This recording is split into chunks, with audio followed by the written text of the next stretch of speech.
Welcome in, guys, to our preview every single NFL team for the 2023 upcoming season. We are in the NFC East once again for the last team in the NFC East, the reigning, defending NFC East divisional champions, the Philadelphia Eagles, the Super Bowl runners-up.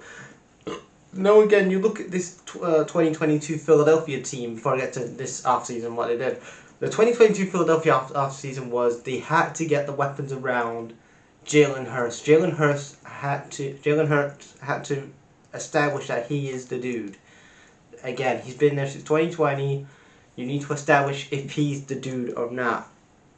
There's no excuses. You got the weapons around him, AJ Brown and all these other guys around him to help him in the trenches, on the running back, the wide receivers. You had everything in place really for him this season. Again, you had the concussions. I understand that he had a concussion and whatever, but again, he got to his first Super Bowl, and even though he lost, he had a pretty good performance. And you go into this off season, 2023 now, going into the 2023 off season, the 2023 preseason. A lot of big changes go on in the team and the structure of the team. So Shane Stench, the offensive coordinator for the Eagles. He was the quarterback coach as well. Got his first NFL head coaching job. He is the new Indianapolis Colts head coach. His first head coaching job in the NFL. And you look at what they did. I'm going to talk about what they did in free agency. They got Marcus Mariota from the Falcons on a 1-year deal. They paid $5 million for just a year. Rashid Penny, again, they needed somebody in that quarterback position because Miles Sanders has been traded to Carolina. He's in the Carolinas now with Frank Reich. So again, you need someone to help to replace Miles Sanders. You bring in Rashid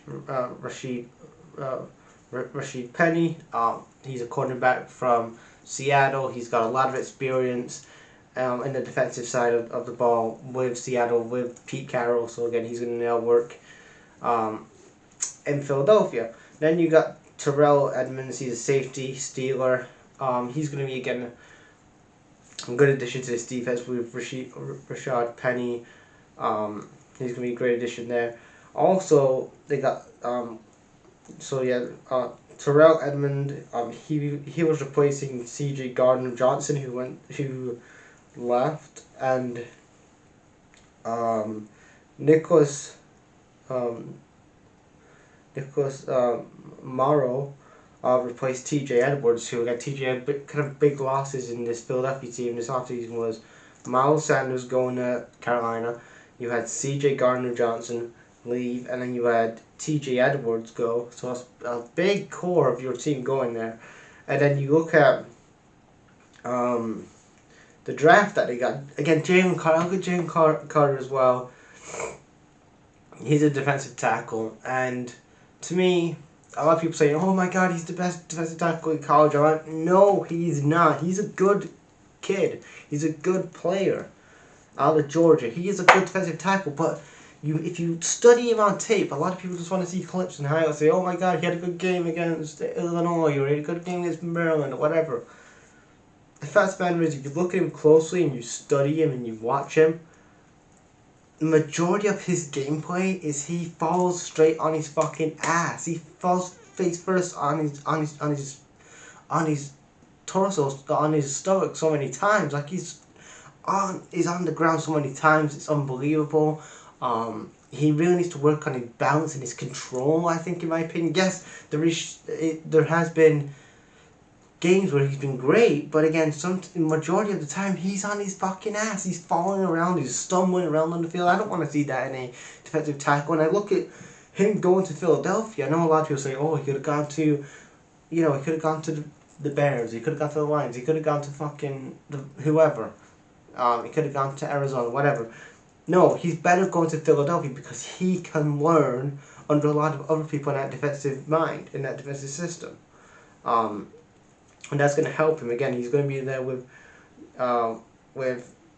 a lot of other people that's been in that position, and Jalen Carter is going to become a better player. Again, this hype is saying, oh my god, he's the best defensive tackle in this draft. No, he's not the best defensive tackle in this draft.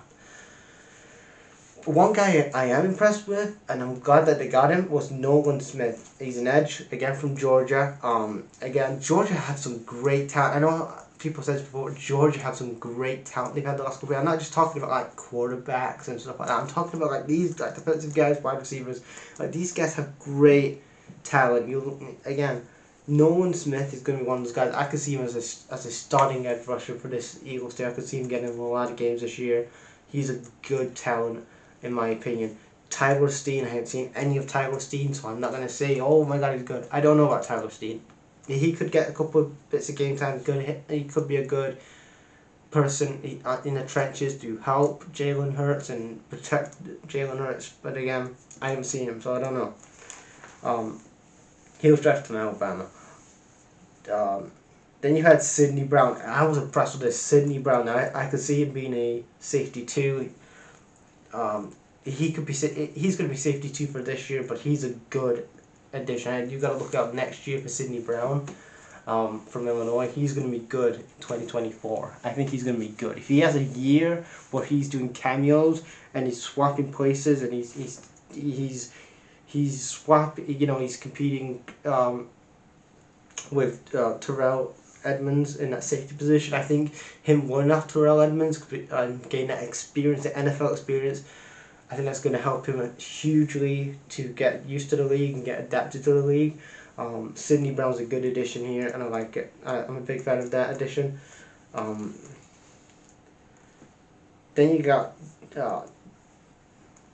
Tanner McKee.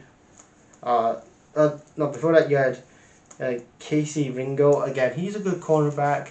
You look at the other cornerbacks in this class. He's going to be a good start. Him and Rashad Penny. I would love to see those guys be together. Ringo and Penny. They have to be together, I think, next season. And then I'm going to talk about now. From Stanford, you have a quarterback, Tanner McKee. Now I've seen Tanner McKee. I've seen his tape. He looks. He's not the finished product, but he's going to be a good backup to Jalen Hurts. And again, he's 24, 25 again. Like I said before, with like Hendon Hooker and Stetson Bennett. Again, because of the pandemic in 2020, a lot of the colleges give the college football give a lot of these other quarterbacks and other players some more time in college. So Tanner McKee is 24 from Stanford, and I think he's going to be a good backup quarterback to Jalen Hurts. If he gets injured, he can step in and have a couple of games. And then the last draft, I don't think he's going to really play. I don't know if he's going to be a 53-man roster, but Moro Ojomo. I hope I said your name right. Apologies if I didn't. He's a defensive tackle from Texas. I've seen a little bit of him, but I'm not really. I think he's going to be a reserve player. He may get a cut from the roster. I don't know, but we'll have to see about that. Where do I think the Eagles are going to finish in this 2023 season? They're definitely. I don't know if they're going to have a Super Bowl appearance again. I don't know, because you look at the teams. You look at the Bengals. They've done some good stuff in this draft. The Chiefs are going to be in there. I could see them gain the mix in there, and they're going to be around the Super Bowl, maybe like the divisional games or something like that, like the divisional rounds, stuff like that. I don't know if they're going to be Super Bowl again. I would like them to go to Super Bowl again. Like, it would be great to see Jalen Hurts get himself a ring and establish himself as a quarterback. But you look at the Bengals, you look at the Bills. They look strong under Sean McDermott. So again, there's a lot of really. I don't really know about this team, but what I do know is the future is bright in Philadelphia. You look at the teams in the NFL that I've been talking about, like dumpster fires. Like I was talking yesterday about the Commanders and how they haven't got a clue what the fuck they're doing right now. And there's a lot of teams like that in the NFL, but you look at this Philadelphia team, And they're doing a lot of things that the NFL teams are not doing. They're not building around their young quarterback. You've got the stars and you've got the additions for Jalen Hurts now. It's time to actually win a championship. That is the key, is to win a championship now. You've been to a Super Bowl before. Again, Jalen Hurts has got that experience now being in a Super Bowl. He's got that mindset now being in a Super Bowl. And the thing is now, can he bring home the Super Bowl? Can he get that Lombardi trophy? Can he get that Super Bowl ring? And can the Eagles have a dynasty? But again, for me, they're going to win the NFC East again. They're going to go deep in the playoffs. I'm going to say probably divisional. Again, you're up there with the Bengals. The Ravens are probably going to be up there at some point. They invested heavy this year. There's a lot of good things going on. If you're an Eagles fan, just bright things ahead.